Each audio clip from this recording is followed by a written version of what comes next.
faw Toubactu officiel bis ni ki tey daal jàpp leen dootu leen amati benn jaaxle si wàllu info bu gaaw te wóor. waa asalaamaaleykum voilà donc bii benn vidéo bu urgent la bu ndaw rek boo leen xoolee comme niñ koy defee toujours dafa doon information bu factuel bu gàtt te gaaw léegi laa ko jot ma fexe sénégalais yëpp jot ci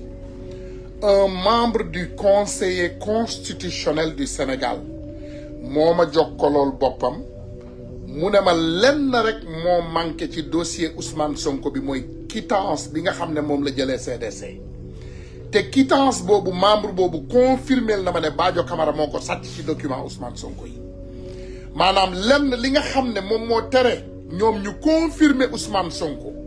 pour mu dem aux élections présidentielles ñoom xam nañu ne am na ko waaye dafa manqué woon ci document yi ñu doon càmbar mooy quittance bi jóge CDC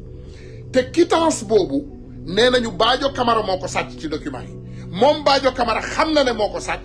te ki ma ko wax nee na ma bul révéler sama tur benn sénégalais mais Badio Camara ci boppam moom bu ma woowoon ma révéler ko turu borom parce que ma nga foofu ak moom nee na Badio Camara moo sàcc document bi nga xam ne moo manqué ci dossier Ousmane Sonko muy quittance bi maanaam ba ñu indee document yi waruñu ko woon dafa sele woon waruñu ko woon ubbi ginnaaw ka nga xam ne moom mooy mandataire Ousmane Sonko mais Badio Camara dafa ubbi document bi sàcc ci li nga xam ne moom mooy quittance donc loolu rek moo tax parce que ñun ñëpp ñu ngi laaj suñu bopp question pourquoi conseiller constitutionnel dem ba ubbi document Ousmane Sonko te validé wu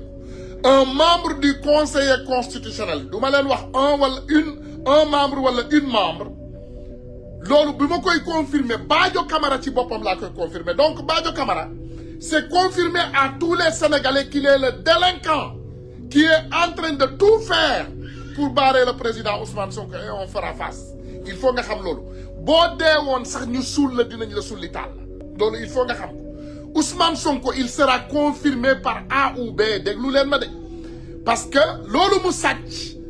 déjà waa Pastef déjà le mandataire du président Ousmane Sonko yor na copie bi yor nañu preuve yi wane yépp ne caisse de dépôt et de consignation a pris l'argent donc Badio Camara moo sàcc quittance bi bàyyi leen xel quittance bi nekk ci dossier bi Badio Camara moo ko ci sàcc ndeke loolu moo tax les sages disent que benn preuve rek la ñu manqué le mooy bu caisse de dépôt et de consignation mais alhamdulillahi rabbil alamin dinaa leen rassurer ne Ousmane Sonko ñoom dinañ ko confirmer léegi encore nee nañu Badio Camara su bëggee xam ki wax loolu moom mën na maa contacter directement dinaa ko wax